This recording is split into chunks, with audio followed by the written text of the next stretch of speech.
ठीक है, टेस्ट आने वाला है इसलिए टीचर की तारीफ अपने आप निकलने लगती है। जय Hind students, very good afternoon. आज हम लोग इंडियन कॉन्ट्रैक्ट एक्ट के क्वेश्चंस को प्रैक्टिस करने वाले हैं। तो अब जो हमारे सेशंस होंगे, स्पेसिफिकली अपना आज का session is exclusively based on practice of questions on Indian contract act. Law को सीख लेना एक अलग बात है और उसको क्वेश्चंस में अप्लाई कर पाना वो एक दूसरी बात है। खास करके आपकी सबसे बड़ी दिक्कत कि सर जान तो गए हैं कि क्या है, बस उसको लिख नहीं पा रहे हैं, तो वो आपकी सारी की सारी समस्या हम लोग आज के सेशन में सुलझा देंगे। क्या करने वाले हैं हम लोग, तो आज हम आपके साथ में कुछ बेहद पुरानी आरटीपीस और पास्ट एग्जामिनेशन क्वेश्चंस को रेफर करेंगे। खास करके आज हम लोग कुछ पुरानी आरटीपीस, कॉन्ट्रैक्ट एक्ट तो बदला नहीं है ना कई सालों से, ठीक है, for decades it has not changed, it is the same. इसके सवाल भी ऑलमोस्ट सेम है, तो उसके अंदर में ऐसा कोई अमेंडमेंट नहीं है सच, ठीक है। तो ये मत कहिए कि सर पुरानी आरटीपी का सवाल गलत तो नहीं हो गया, फिर बदल तो नहीं गया, सिलेबस में तो कोई बदलाव नहीं आ गया, नहीं। लेकिन ये वो सवाल है जो कि आपके एग्जामिनेशन में कॉन्स्टेंटली इस तरीके के सवाल पूछे जाते हैं। हम लोग जब पुराने से कुछ आरटीपीस लेते जाएंगे, फिर इसके बाद कुछ रीसेंट आरटीपीस पे आते जाएंगे। ये आरटीपीस हम लोगों ने अपनी बुक में इंक्लूड कर रखे हैं, लेकिन आपके पास ये वेबसाइट पे अवेलेबल नहीं होंगे। सी इंस्टीट्यूट के वेबसाइट पे भी अवेलेबल नहीं है। सी इंस्टीट्यूट के वेबसाइट पे भी 3-4 ही आरटीपी रहते हैं। हमने पुराने के पुराने सारे इसमें इंक्लूड कर रखे हैं बुक में। आइए देखते हैं। सबसे पहले कुछ क्वेश्चंस हम लोग क्या करेंगे, इन क्वेश्चंस को देखेंगे, रेफर करेंगे और फिर इसके बाद इसके सॉल्यूशंस को, कुछ सॉल्यूशंस को खास करके हम आपको लिखवाएंगे। अब जैसे मैंने ये आरटीपी जो ओपन किया है आपकी बुक में, सबसे पहले ये मई 2018 की आरटीपी है, जहां से शुरुआत हो रही है। कंपनीज एक्ट जहां से खत्म हुआ है उसके बाद मई 2018 आरटीपी है ये। This is RTP. Sir RTP क्या होता है? Revision test paper. तो this is an exclusive class for CA foundation students, जिसके अंदर में आप आरटीपी को प्रैक्टिस करेंगे राइट नाउ फॉर मई 2018। आइए देखते हैं। चैप्टर वाइज इन आरटीपीस के अंदर में सवाल अरेंज रहते हैं, तो हम लोग को स्पेसिफिकली प्रैक्टिस करना है Indian contract act. Have a look. Question number 1। देखिए ये पेज नंबर आपका जहां पे कंपनीज एक्ट फिनिश हो रहा है, यूनिट वाइज है ना अपना, कंपनीज एक्ट जहां पे खत्म हो रहा है, ठीक उसके बाद से आपको आरटीपीज मिलेंगी। तो उसमें आरटीपी मई 2018 मिल गया। उसके अंदर में इंडियन कॉन्ट्रैक्ट एक्ट का पहला सवाल है, X agreed to become assistant. मिल गया? Everybody ready? X agreed to become an assistant for 2 years to Y, who was practicing chartered accountant at Jodhpur. X ने कहा कि वो किसके लिए असिस्टेंट बनेगा? Y के लिए, जो कि एक प्रैक्टिसिंग सीए था Jodhpur. It was also agreed that during the term of agreement, X will not practice as a chartered accountant on his own account within 20 kilometers of the office of Y at Jodhpur. तो देखिए Y ने condition रखा कि तुम हमारे यहाँ पे अगर काम कर रहे हो तो 20 किलोमीटर तक कहीं भी और सीए का प्रैक्टिस नहीं करोगे, ठीक है। At the end of 1 year, X left the assistantship of Y and started practice on his own account within the said area of 20 kilometers। लेकिन उसने 1 साल बाद ही अपना जॉब छोड़ दिया और कहा कि हम तो भैया प्रैक्टिस करेंगे। उसने ब्रीच किया कि नहीं किया? Referring to the provisions of Indian contract Act, decide whether X can be restrained from doing so. क्या एक्स को प्रैक्टिस करना एज अ चार्टेड अकाउंटेंट, क्या ये प्रैक्टिस करने से उसको रोका जा सकता है कि नहीं रोका जा सकता? तो देखिए क्या कहा जाता है, आप कैसे करके आंसर करेंगे। पहले इसका प्रोविजन क्या है? प्रोविजन ये है कि an agreement in restraint of trade is generally void. Generally आप एक ट्रेड का रिस्ट्रिक्शन नहीं लगा सकते, किसी को कोई ट्रेड प्रोफेशन प्रैक्टिस करने से नहीं रोक सकते। But reasonable restrictions can be imposed. Reasonable restriction जरूरत पड़ने पर आप इम्पोज कर सकते हैं, ठीक है। और यहां पर अगर ये रिस्ट्रिक्शन लगाया गया है कि आप 2 साल तक 20 किलोमीटर की एरिया में प्रैक्टिस नहीं करेंगे, तो it is a reasonable restriction, hence the restriction imposed is valid, वो एक वैलिड रिस्ट्रिक्शन है। एंड देयरफॉर एक्स को क्या रिस्ट्रेन किया जा सकता है? जी हाँ, एक्स को रिस्ट्रेन किया जा सकता है। अब इस बुक के लास्ट में सॉल्यूशंस भी हैं, लेकिन हम लोग अपने तरफ से सॉल्यूशंस लिखेंगे, लेकिन आपको इसमें सॉल्यूशंस भी दिखाई देंगे। इससे आपको समझ में आएगा कि इंस्टीट्यूट अपने आंसर्स को कई बार कैसे करके फ्रेम करता है। फिर हम आपको सिखाएंगे कि कैसे करके हमें लिखना चाहिए, क्योंकि हम इंस्टीट्यूट को एज इट इज कॉपी नहीं कर सकते, तो हम कैसे करके लिखेंगे वो आपको दिखाते हैं। पहले ये देखना, agreement in restraint of trade, इससे डील करने वाला सेक्शन 27 ये कहता है कि agreement in restraint of trade से जुड़ा हुआ अपना सवाल है। According to the said section, every agreement by which a person is entered is restrained from exercising a lawful trade, profession, business of any kind is void. लेकिन in case of service agreements, restraint of trade is valid. अगर कोई service agreement है, अगर कोई service agreement है, यानी अगर आप हमारे यहाँ पे सर्विस प्रोवाइड कर रहे हैं, आप हमको सर्विस प्रोवाइड करा रहे हैं, तो उसके लिए रिस्ट्रेंट ऑफ ट्रेड वैलिड है। In an agreement of service by which a person binds himself during the term of agreement not to take service which is directly or indirectly to promote any business in direct competition with that of the employer. Employer के साथ में आप competition में कोई भी business नहीं कर सकते हैं, so it is a valid contract, ठीक है। तो it is reasonable, देखो शब्द क्या लिखा हुआ है, agreement entered is reasonable and does not amount to restraint of trade. Therefore, X can be restrained by an injunction. कुछ करने से रोकने को क्या कहते हैं? इंजेक्शन। अब इसको हम लोग को कैसे करके अपनी केस स्टडीज को आंसर करना चाहिए, आइए लिखते हैं। आप अपनी कॉपी में एक सेपरेट पोर्शन रखिएगा आंसर राइटिंग प्रैक्टिस करके। Write down answer writing practice, question number 1, point number 1।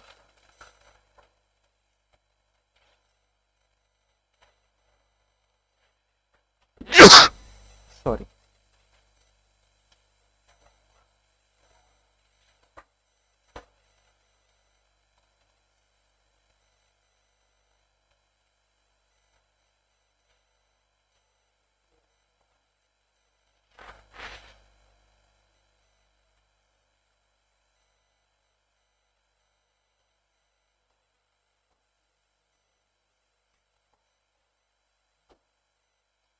आपके एग्जामिनेशंस में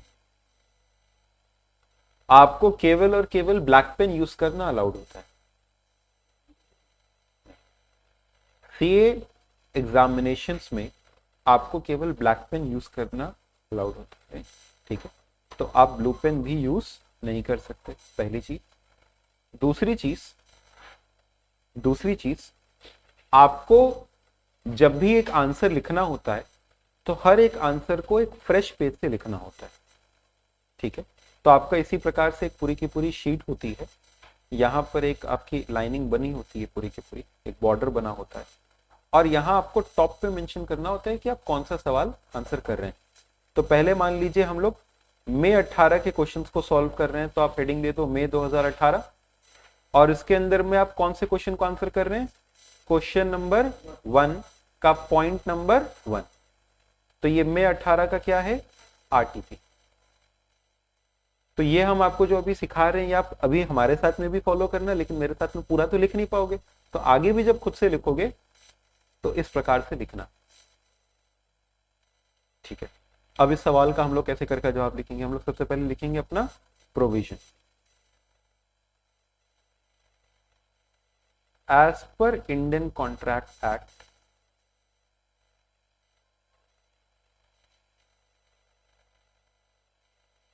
1872,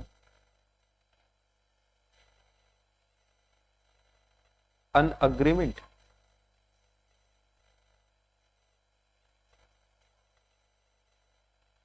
in restraint of trade restraint, NT, restraint of trade is what?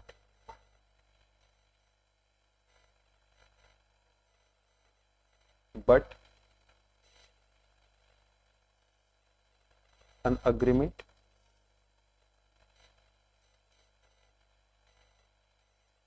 in case of a service contract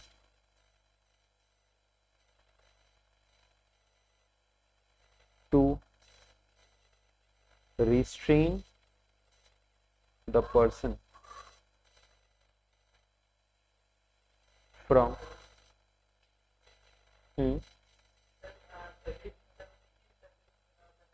नहीं employer employ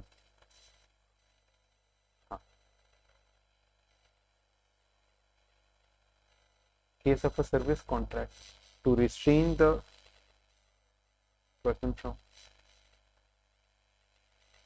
entering into a business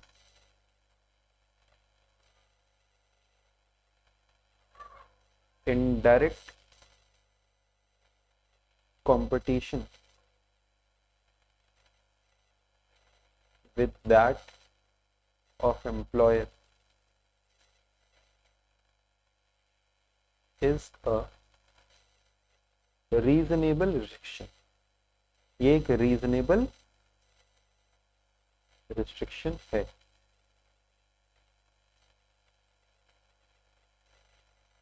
And hence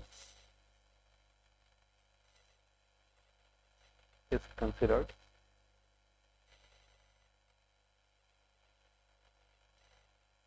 valid. से valid माना जाता है. यह हमारा क्या हो गया? प्रोविजन. फैक्ट्स.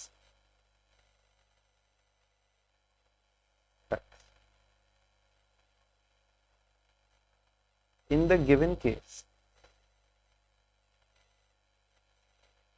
क्या किया गया है? x के ऊपर रिस्ट्रिक्शन लगाया गया ना. x is restricted by an agreement of service to practice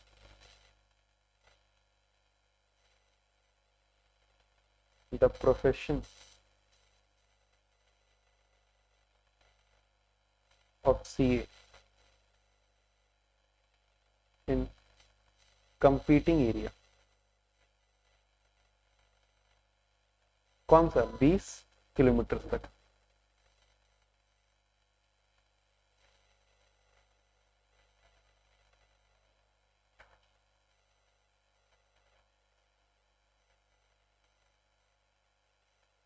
Conclusion.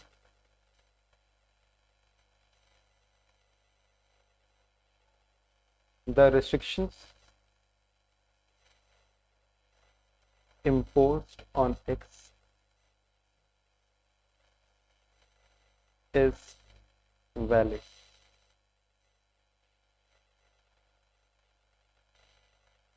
And अब देखो शब्दों को थोड़ा पकड़ते हैं. लिखा हुआ था decide whether X could be restrained from doing so. X could be restrained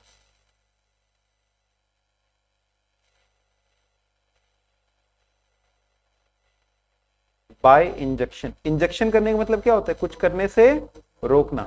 by injection from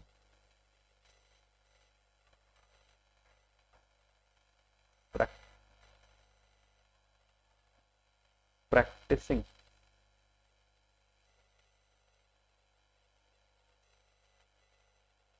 chartered accountancy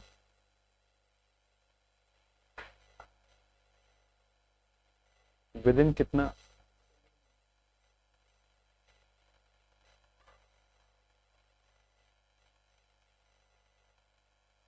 समझ में आया कि नहीं आपको?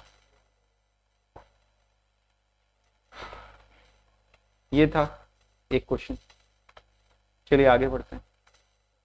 कम ऑन। हाँ जी, एम्प्लॉयर एम्प्लॉय का रिलेशन पार्टनरशिप में भी ऐसा ही होता है।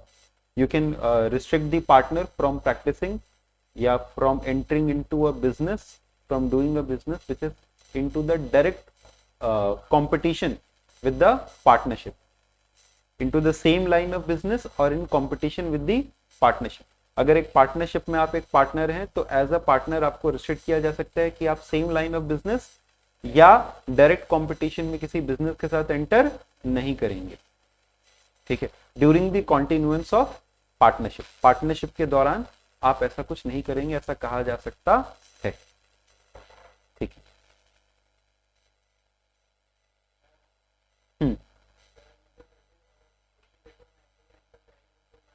जी हाँ बिल्कुल, सेक्शन लिखना मैंडेटरी नहीं, जहां पे आपको याद रहे वहीं पे आपको सेक्शन लिखना चाहिए, जहां पे याद ना रहे उसको सेक्शन लिखने की जरूरत नहीं। तो जो जो हमको बहुत इंपॉर्टेंट सेक्शंस लगेंगे वही तो आपको लिखवाएंगे। तो कॉपी में कुछ कुछ मैंने आपको लिखवाए हैं, बस उतना ही याद करें और कुछ याद ना करें। A stranger to a contract can not sue, however in some cases a stranger to contract can enforce a claim.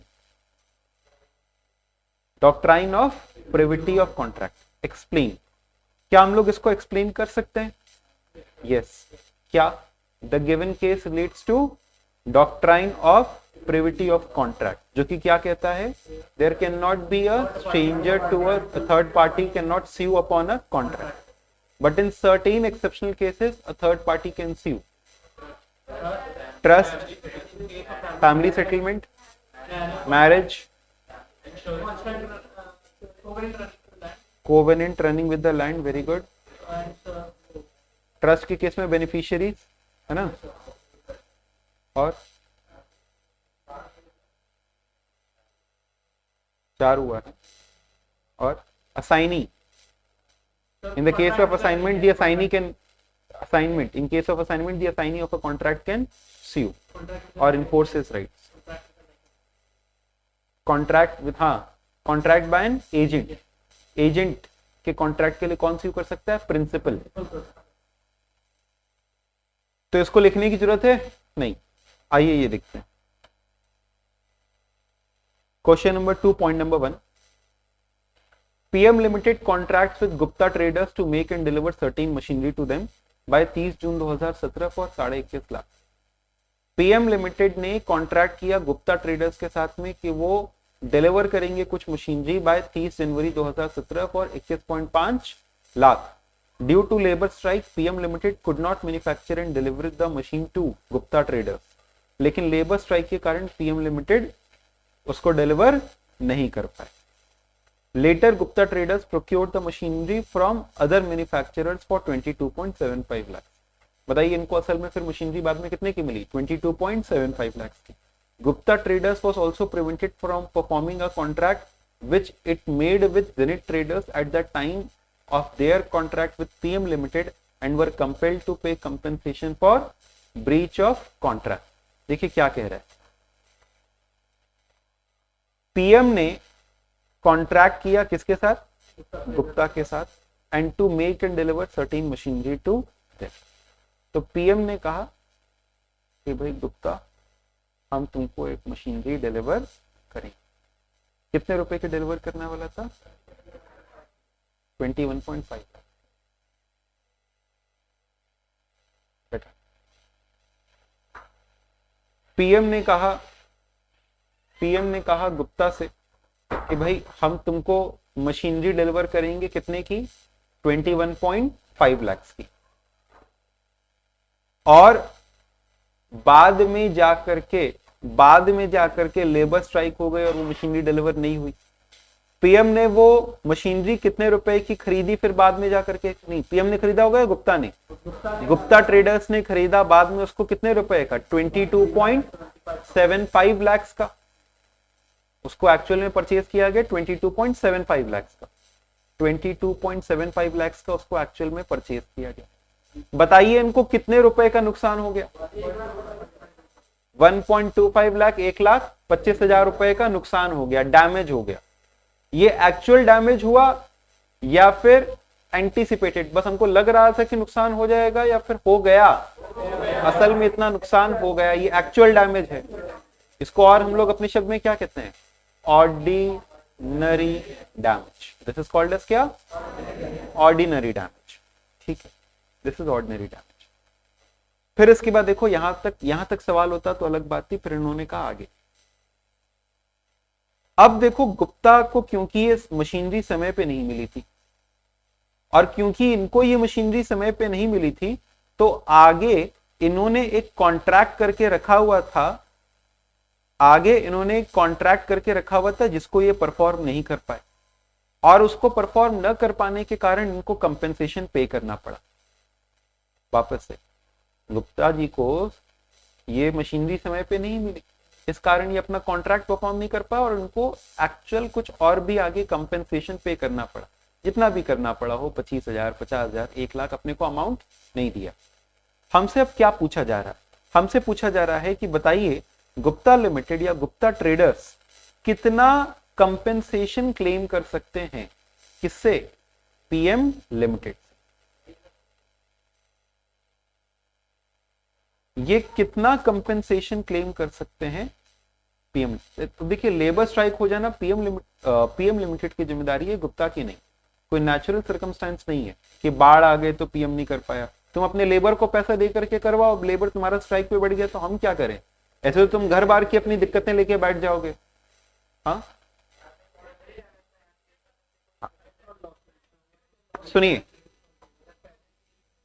अब हम लोग, हाँ बिल्कुल सही,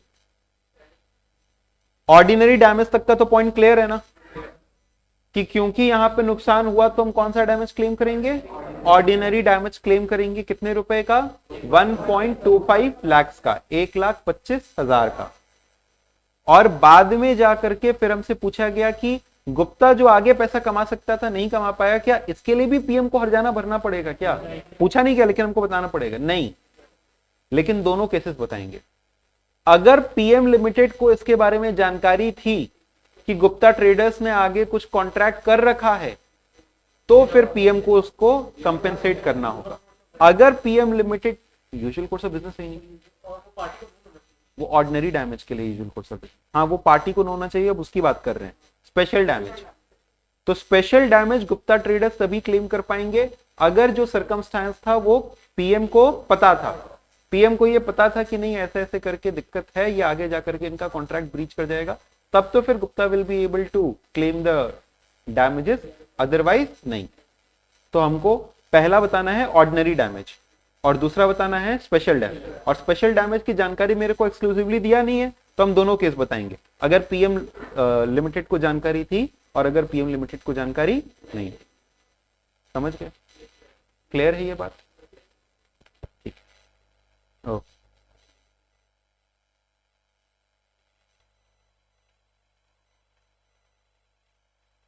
अच्छा आइए इसका आंसर देखा जाए, कैसे करके आंसर किया गया है। ये है 2.1। देखिए, इसके लिए सेक्शन कौन सा? सेक्शन 73। अब ये वाला सेक्शन याद कर लेना। आपको याद है मैंने आपको जब डैमेजेस पढ़ाया था उस समय भी हमने आपसे कहा था कॉम्प्यूटेशन ऑफ डैमेजेस के लिए सेक्शन 73। तो जहां जहां पे कॉम्प्यूटेशन ऑफ डैमेज आएगा section 73। Section 73 tells us the manner of computation of damages. Section 73 हमें बताता है कि कैसे करके डैमेजेस को कंप्यूट किया जाएगा। तो क्या कहता है ये? It provides for compensation for loss या damage caused by a breach of contract. According to it, when a contract has been broken, the party who suffers a breach is entitled to receive from the party who has broken the contract compensation for any loss or damage occurred to it. Such compensation is not given for any remote and indirect loss or damage sustained by the reason of breach. अच्छा, एक और चीज, ये क्या होना चाहिए? In the usual course of things, or which the parties knew when they made the contract. It is further provided that in estimating the loss or damage for breach of contract, The means which existed of remedifying the inconvenience caused by non-performance must be taken into account. ये सब लिखने की जरूरत, अब वही है देखो, ये सब लिखने की जरूरत नहीं है। फिर इन्होंने कहा कि 1.25 लाख का तो कंपेंसेशन देंगे। Regarding the amount of compensation which Gupta traders were compelled to make to Zenith, it depends upon whether the fact कि PM Limited knew about it या did not knew about it। समझ गए? तो अब इसको हम लोग अपने शब्दों में लिखा जाए, आइए लिखते हैं। आंसर कौन सा?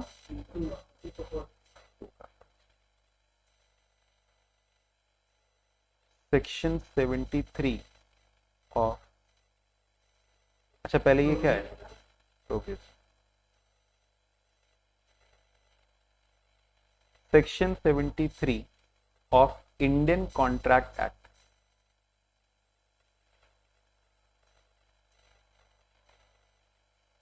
(1872) determines the manner of computation of damages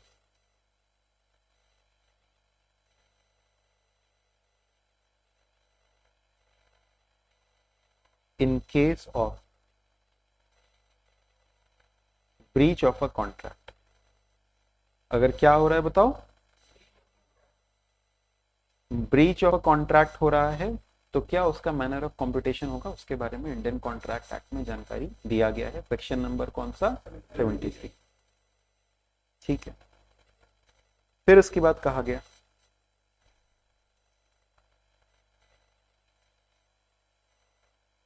according to it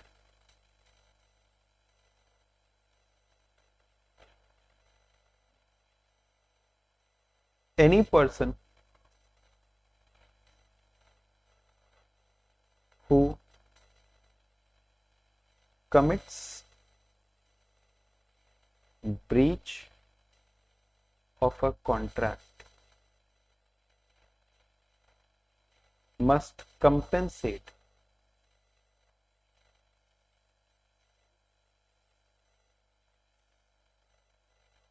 the person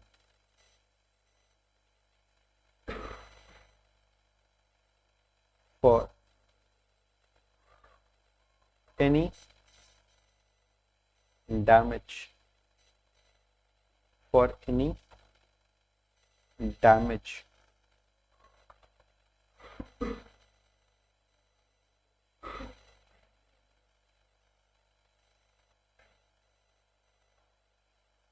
caused in the usual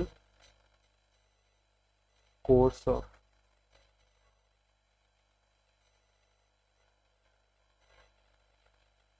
things।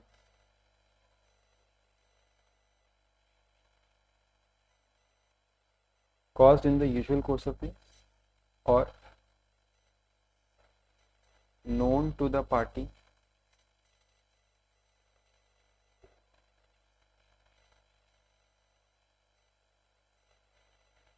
at the time of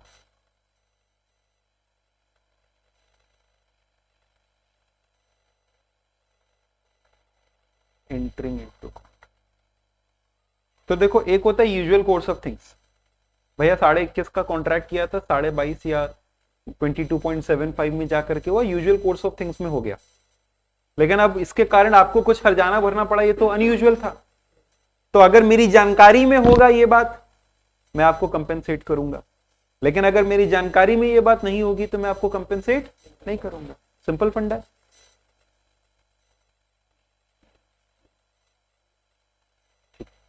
अब इसके बाद हम लोग इसमें लिख दें, इतना ही मेन प्रोविजन था आपका, यहाँ पे लिखी हुई और भी चीजें हैं, बट इतना ही मेन फंडा था। अब इसमें हम लोग लिखते हैं facts. In the given case, क्या लास्ट का 2 लाइन में मैंने आपको लिखवाया, Any person who commits a breach of contract must compensate the person for any damage caused in the usual course of things. यानी जो भी डैमेज उसको यूजुअल कोर्स ऑफ थिंग्स में हुआ, कोई अनयूजुअल सा डैमेज हो गया तो उसके लिए हम लायबल नहीं है। लेकिन यूजुअली क्या होता है कि अगर आप कोई सामान लेट से अगर आपको मिलता है तो उसका दाम बढ़ जाता है, घट जाता है, ऐसा कुछ हो सकता है। तो अगर वो महंगा हो गया तो it is in the usual course of things. और फिर हमने आपको लिखवाया कि उन डैमेजेस के लिए भी हमें कंपेंसेट करना पड़ेगा जिनकी जानकारी, जिन स्थितियों की जानकारी आपको पहले से थी, ठीक है। और it is known to the party at the time of entering into the contract. तो हमें किसी और को हर्जाना भरना पड़ गया, this is not in the usual course of things. लेकिन अगर आपको इसकी जानकारी थी तो आपको हर्जाना भरना पड़ेगा, अगर आपको इसकी जानकारी नहीं थी तो आपको हर्जाना भरना नहीं पड़ेगा। In the given question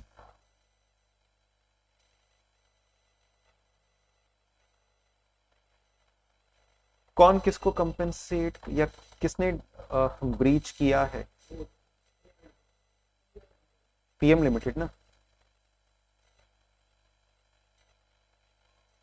PM limited has failed to deliver the machinery on time to whom? किसको डिलीवर नहीं कर पाया? To Gupta trader. Due to this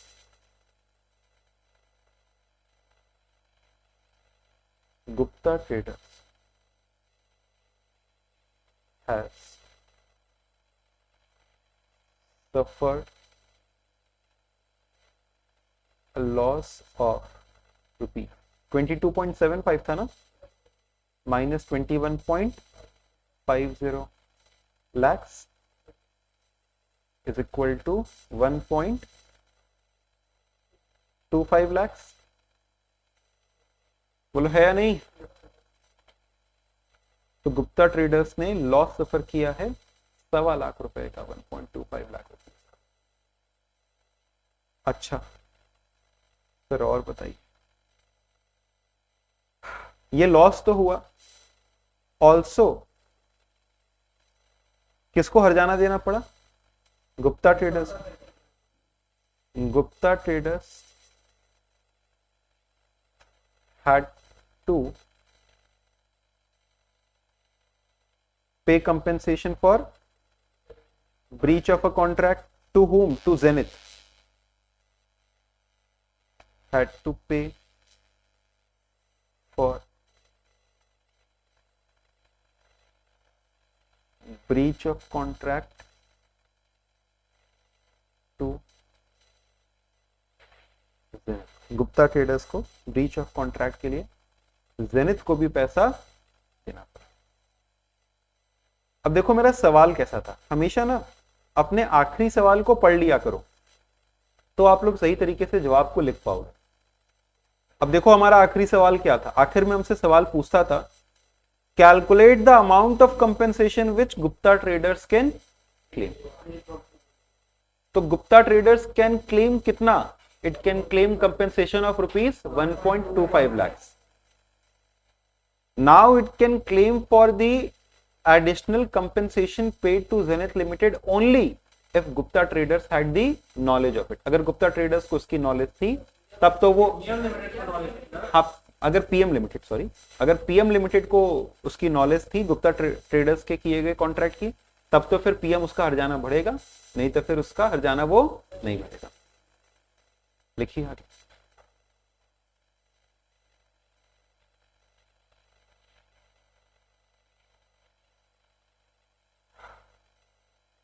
wording है calculate the amount of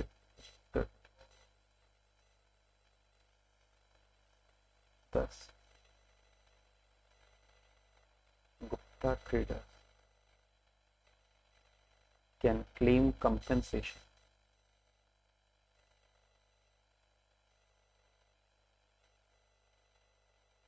of rupees कितना?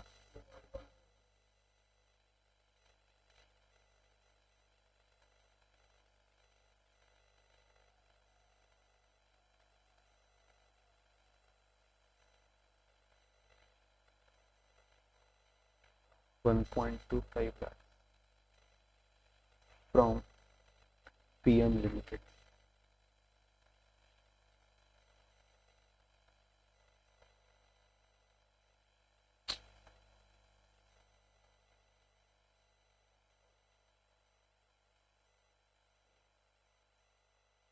एक मिनट हैंग कर, can claim compensation of 1.25 lakhs from PN Limited. अच्छा हम आपको डिक्टेट कर रहे हैं, इसको लिखिए।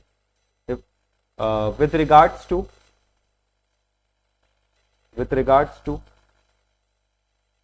compensation paid with regards to compensation paid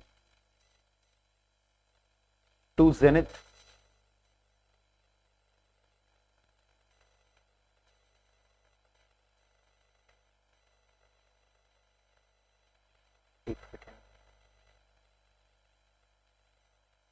with regards to compensation paid to Zenith, comma, it can be claimed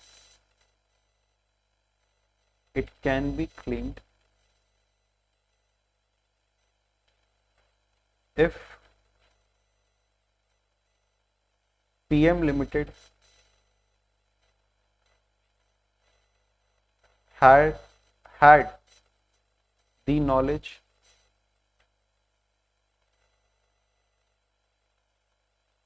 of such circumstance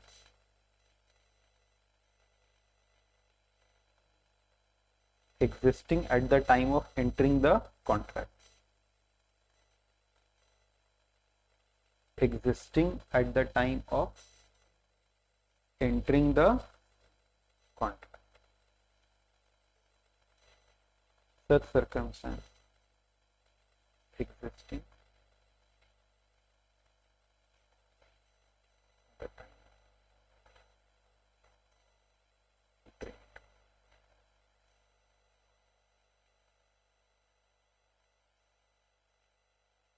If full stop के बाद, if it was not known to whom,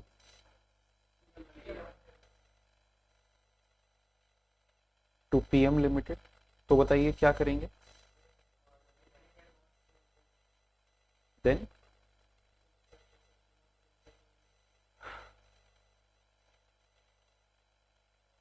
Gupta Traders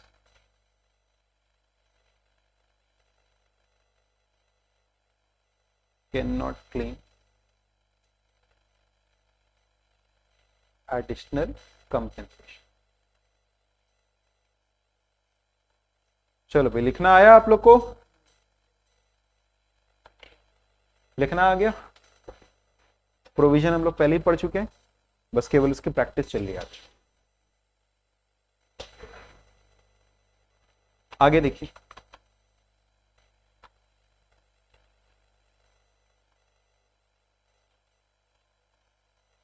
ये वाला सवाल देखिए। A student was induced by his teacher to sell his brand new car to the latter. To the latter माने teacher. तो एक student को इंड्यूस किया गया कि वो अपने टीचर को अपनी न्यू कार सेल करे at less than the purchase price to secure more marks in the exam. इसी से हमको याद आया तुम लोग का टेस्ट आ रहा है, और तुम लोग भी सोचे कि सर पहले ये बताइए कार कहाँ है। तो अ स्टूडेंट वॉज, हाँ, a student was induced by his teacher to sell his new car at lower than the purchase price. Accordingly, the car was sold. However, the father of the student persuaded him to sue his teacher. ठीक है, तो इसे हम लोग क्या कहेंगे बताइए? Undue influence. What do you mean by undue influence? When one person is in a position to dominate the will of other and he uses such position to obtain an unfair advantage over the other, such a thing is called, such an act is called as undue influence, and in such cases the contract will become voidable. Hence the aggrieved party का मतलब जो दुखी party है, can sue the other party for cancelling the contract. वो contract को cancel करने के लिए स्यू कर सकता है। ठीक है, और वो चाहे तो कॉन्ट्रैक्ट को क्या बना सकता है, वॉइड। ठीक, तो यहां पे अगर हमको इस केस स्टडी को आंसर करना है तो कैसे करके आंसर करेंगे हम लोग, इसको कैसे करके आंसर करेंगे, हम लोग कहेंगे कि the given case study relates to undue influence, फिर under Indian contract act undue influence means ये सारी चीजें इन द गिवन केस। हाँ बिल्कुल, तो हम लोग बताएंगे ना कि ये जो केस है, the given case relates to undue influence under Indian contract Act 1872। हाँ, फिर उसके बाद फैक्ट्स बताएंगे, फिर कंक्लूजन। आइए लिखवाते हैं ना, चलिए इतनी देर में लिख ही लेते हैं। लिखिए फटाफट, जल्दी जल्दी लिखोगे ना, लिखिए कौन सा क्वेश्चन है ये, सेकंड का सेकंड। तो हम लोग अपनी हैबिट कुछ ऐसे डाल लेंगे कि हम लोग हमेशा से बीच में लिखा करेंगे आंसर टू का, ऐसे पॉइंट नंबर 2 पहले लिखेंगे इसका provision, the given case relates to undue influence under Indian Contract Act 1872. Stop. Undue influence means a situation when one person is in a position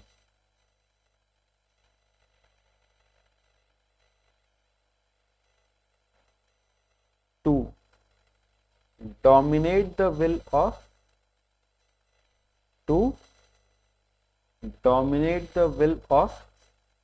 another, and he uses that position to obtain an unfair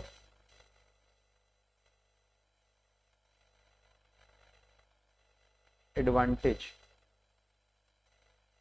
over the other। फिर यहीं पे अंत नहीं करेंगे, हम बताएंगे कि undue influence में किए गए कॉन्ट्रैक्ट्स क्या होते हैं, voidable. Any contract entered under undue influence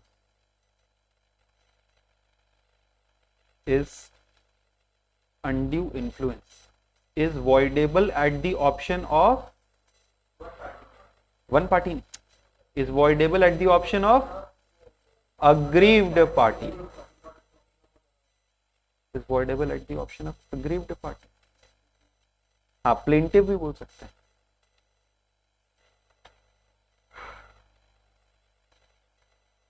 फिर इसके बाद हम लोग बताएंगे यहाँ पे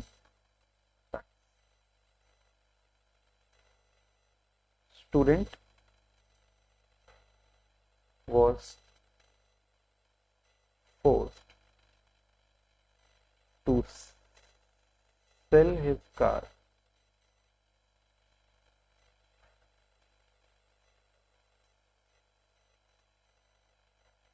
at a low price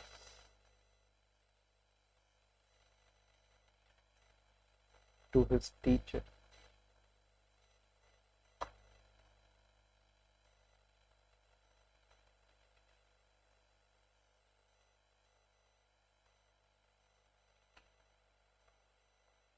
at a low price to his teacher for securing good marks in examination या in return of getting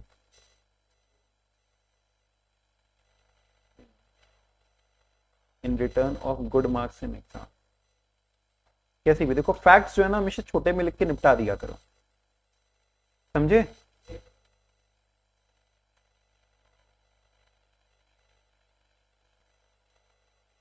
और अगर तुमको बहुत दिक्कत है फैक्ट्स लिखने में, तुम बहुत समराइज नहीं कर पाते हो, बहुत कड़क अंग्रेजी नहीं है अपनी, तो फिर जितना थोड़ा बहुत समझ में है थोड़ा एक्स्ट्रा भी करके लिखना चाहो तो लिख दो, ठीक है। अगर समराइज बहुत अच्छे से नहीं कर पाते तो जितना एटलीस्ट लिखना चाहो लिख दो। Conclusion,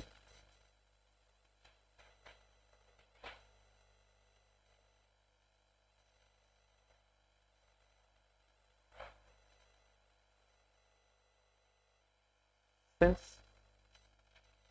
teacher is in a position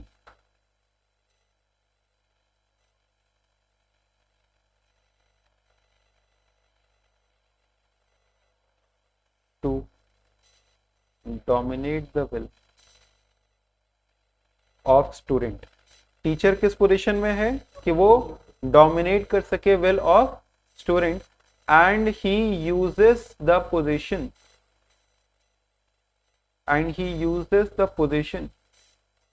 to an unfair advantage,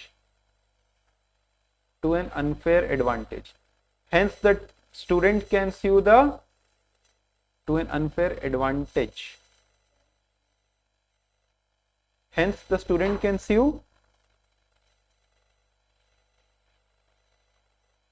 hence the contract is voidable, पहले से लिख लो, the contract is voidable at the option of student,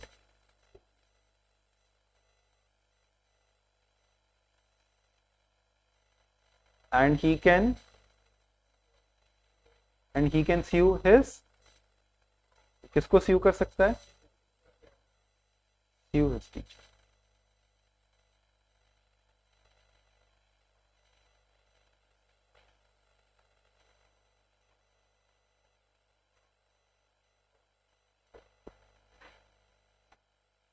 अपने टीचर को स्यू, ठीक, खुश हो जाओ। चलो आगे देखा जाए, और सवाल देखा जाए। अच्छा और देखो आगे क्या लिखा है, A received certain goods from B promising to pay ₹1 lakh।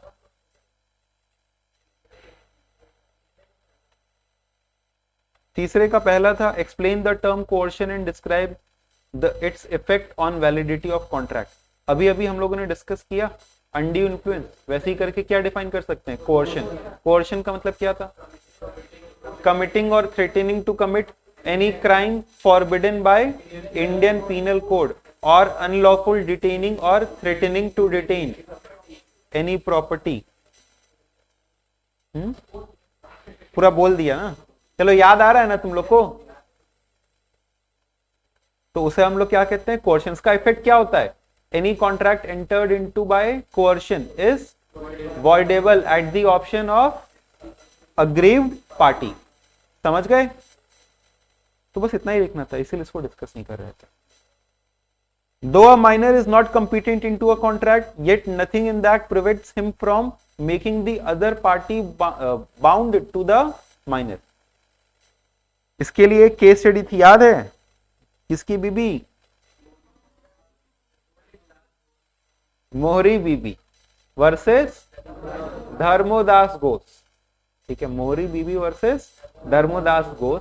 इसमें क्या था कि minor can enforce upon a contract entered into with a major, but no contract can be enforced against a minor.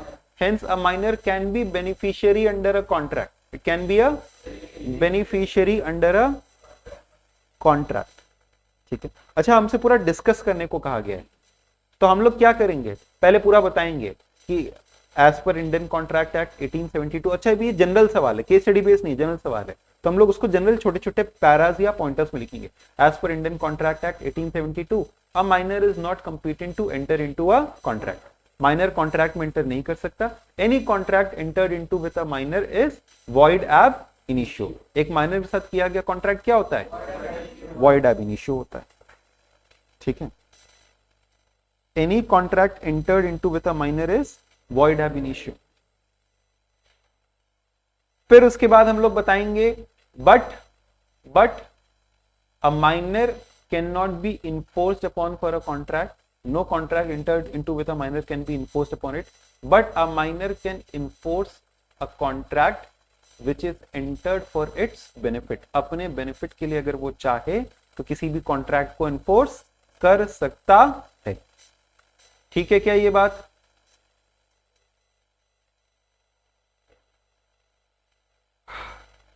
चलिए हम केस स्टडीज डिस्कस करना चाह रहे थे. A received certain goods from B promising to pay ₹1 lakh. Later on A expressed his inability to make payment to C. To make payment, full stop है फिर. ठीक है, तुम लोग फ्लो में कुछ भी पढ़ जाते हो. A received certain goods from B promising, A ने बी से गुड्स लिया, वादा दिया कि 1 लाख रुपया देंगे. बाद में ए कहता है कि मैं पैसा नहीं दे सकता. सी कहता है, सी ए को जानता था, सी कहता है कि 60,000 मैं दे देता हूं on behalf of A. However A was not aware of the payment, A उसके बारे में नहीं जानता था. Now B is intending to sue A for the amount of ₹1 lakh. आपको मालूम है बाद में आपके एग्जाम में भी सेम सवाल आया था. अब ए को उसके बारे में नहीं पता था, जबकि सी उसके बिहाफ पे 60,000 रुपए दे चुका है. लेकिन ए, अब ये बी चाहता है कि पूरे के पूरे 1 लाख रुपए के लिए हम ए के ऊपर sue करें. तो बताइए बी कर सकता है कि नहीं कर सकता है? नहीं कर, नहीं, डॉक्ट्राइन ऑफ प्रोबेबिलिटी में नहीं. A consideration, yes, a consideration can flow from promisee or any other party, any other person. ठीक है. And once a consideration is accepted from any other person, you cannot sue the promiser for the performance of contract. ठीक है. अगर आपने वो जो consideration है वो एक्सेप्ट कर लिया किसी और पार्टी से, तो फिर आप सामने वाले को स्यू नहीं कर सकते हैं, आप प्रॉमिसर को स्यू नहीं कर सकते हैं for the performance of contract. तो इस केस में क्योंकि किसने पैसा एक्सेप्ट कर लिया, बी ने पैसा एक्सेप्ट कर लिया, तो अब वो ए के ऊपर केस नहीं कर सकता. 1 लाख रुपए के लिए केवल कितने रुपए के लिए केस कर सकता है? बचे हुए 40,000 रुपए के लिए ही केस कर सकता है. बोलो ठीक है क्या ये बात? Discuss whether contention of B is right. Discuss whether contention of B is right. No, contention of B is wrong की जगह पे हम लोग शब्द इस्तेमाल करेंगे इनवैलिड. इट इज इनवैलिड या फिर नॉट करेक्ट. रॉन्ग शब्द हमने देखा जनरली इस्तेमाल नहीं किया जाता.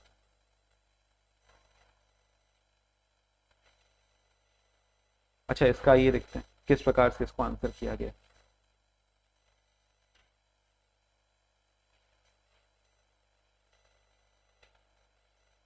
देखो, minor can be beneficiary in a contract, ये सेकंड वाले का था. तो ये when a promisee accepts the performance of promise from a third person, he cannot afterwards enforce it against the promiser. अगर promisee performance of a contract किसी third person से accept कर ले तो उसको बाद में प्रोमिसर के अगेंस्ट इन्फोर्स नहीं कर सकता. That is performance by stranger accepted by promisee produces the result of discharging the promisor. अच्छा, अब ये सारे शब्द हो सकता है हम लोग इतना टेक्निकली न लिख पाए याद करके, क्योंकि हमने लिखवाया भी नहीं तो हम एक्सपेक्ट भी नहीं करते हैं कि याद करो. लेकिन आपको इतना तो याद रहेगा ना ऊपर वाला, that consideration may flow from any third party also.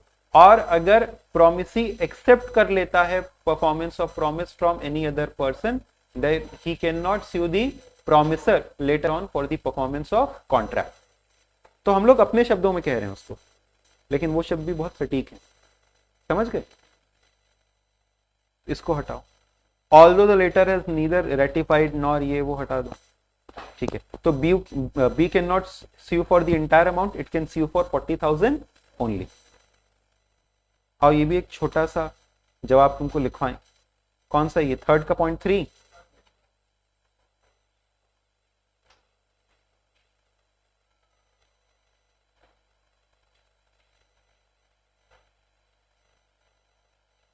लिखिए थर्ड का पॉइंट 3. हाँ, प्रोविजन.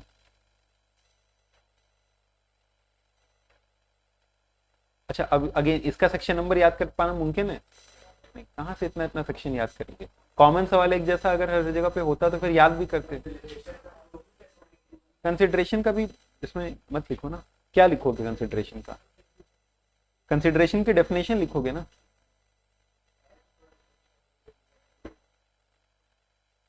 फालतू नहीं, as per Indian contract Act 1872।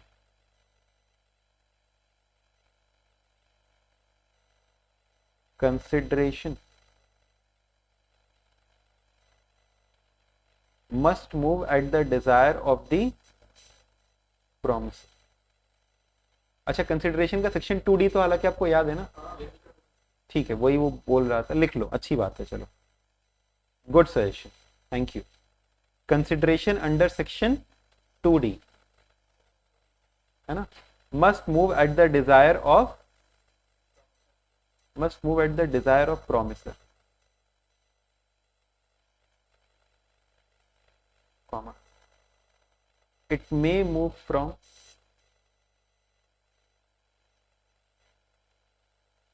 promisee or any other person, full stop।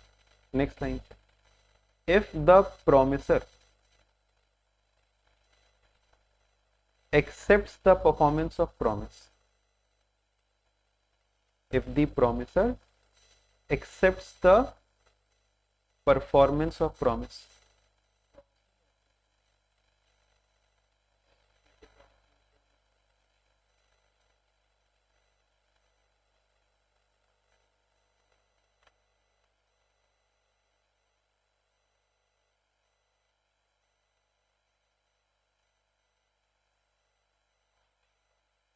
सही कहा, if the, अच्छा ठीक है, if the promisee accepts the performance of promise, promises, ठीक है, if the promisee accepts the performance of promise from any third party, then it cannot later on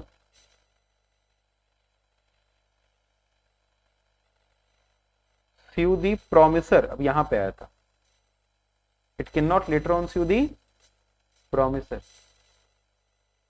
for non-performance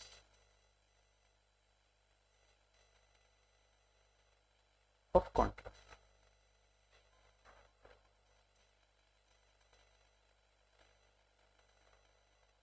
फिर उसके बाद फैक्ट्स, कौन accept कर रहा था, कुछ नाम वाम था ना इनका, बी एक्सेप्ट कर रहा था,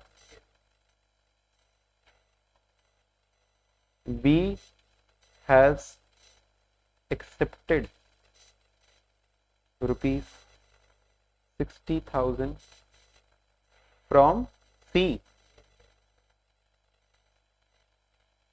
which is paid on behalf of A, A's due amount, A का जो ड्यू अमाउंट था was रुपीस कितना, 1,00,000। कंक्लूजन,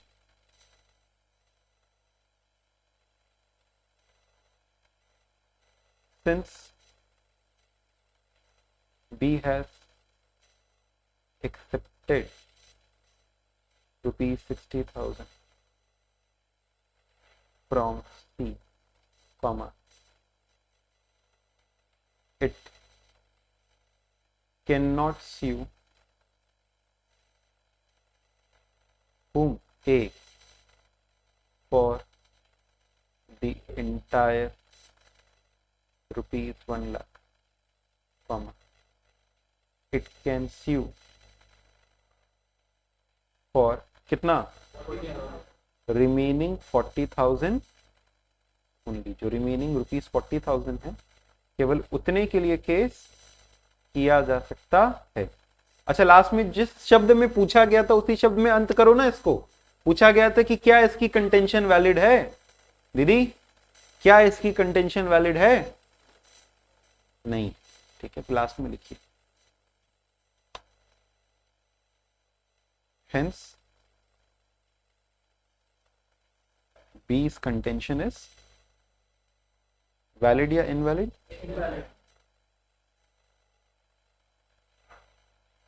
B की कंटेंशन, ठीक है ये बात। चलो, आज कुछ ही सवाल करके अभी आपको थोड़ा कॉन्फिडेंस आया कि नहीं आया कि हाँ सर अच्छा लग रहा है कि अच्छा ऐसे करके सवालों का जवाब लिखना।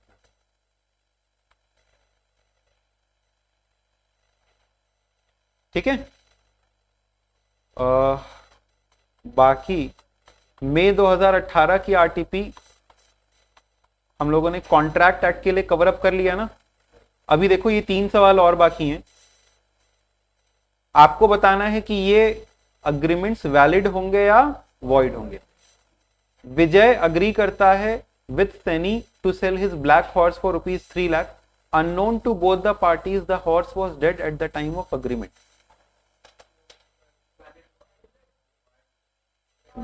वॉइड रहेगा, क्यों?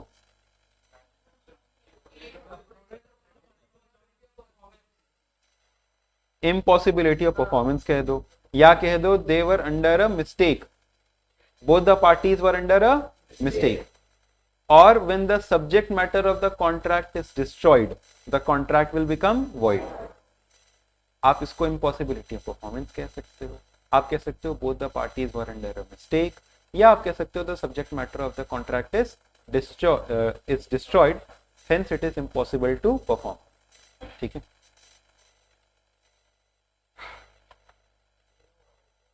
सर्वेश, अच्छा ये क्या हो जाएगा? Contract void.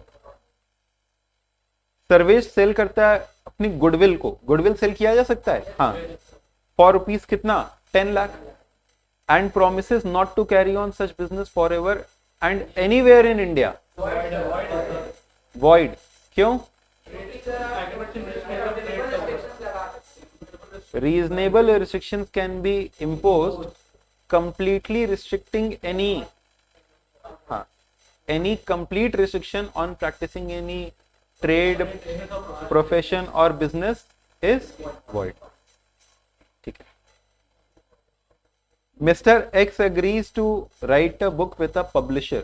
After few days, X dies in an accident.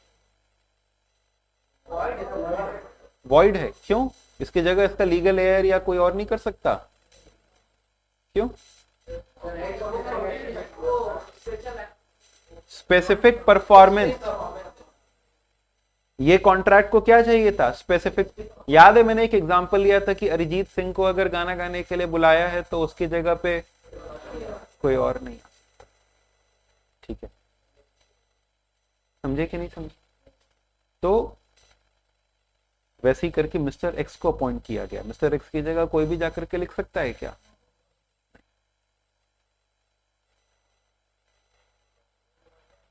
अब देखिए इसको कैसे करके आंसर किया गया। आइए हम लोग देखते हैं एक बार इसको भी कैसे करके आंसर लिखेंगे, नहीं दिखा रहे हैं इसमें। सेक्शन 20 में कहा गया कि agreement under a mistake of fact, तो हम लोग को भी यहां पे क्या लिखना चाहिए था? Mistake of fact. ठीक, फिर सेक्शन 27 के हिसाब से कहा गया कि agreement in restraint of trade, and नहीं, खाली वॉइड और वैलिड लिख करके छोड़ देंगे तो शायद आधा नंबर मिले। बहुत लीनियंट रहा अगर एग्जामिनर तो 1 नंबर मिल जाए, लेकिन 1 नंबर तो कट ही जाएगा एज पर। अब कुछ स्टूडेंट्स हो सकता है कहें कि नहीं इसमें भी सिर्फ अपने संतुष्ट है, लेकिन आप उसमें संतुष्ट मत होना, आप पूरा का एकदम टारगेट करो। ठीक है, as per section 2J a contract which ceases to be enforceable by law becomes void when it ceases to be enforceable. After few days, X dies in an accident. Here the contract becomes void due to impossibility of performance.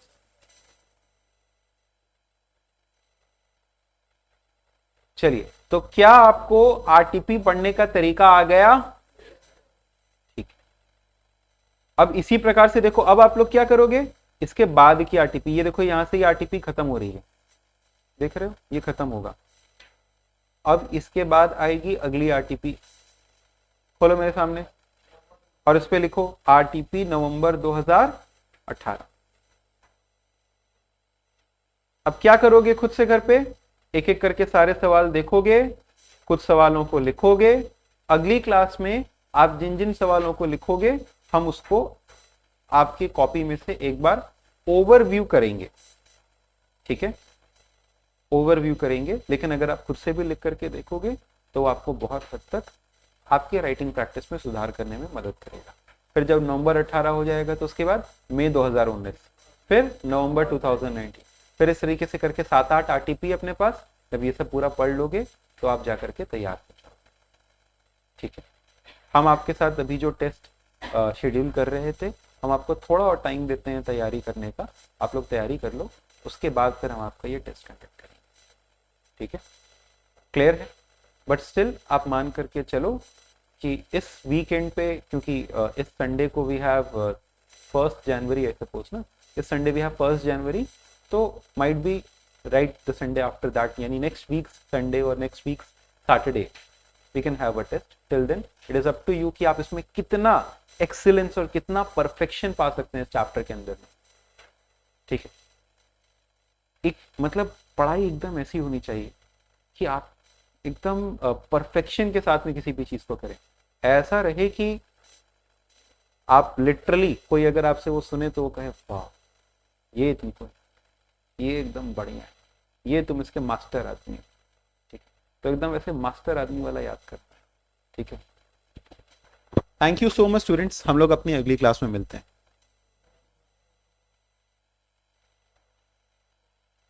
हाँ, हम आपके साथ और भी questions की practice को ना अभी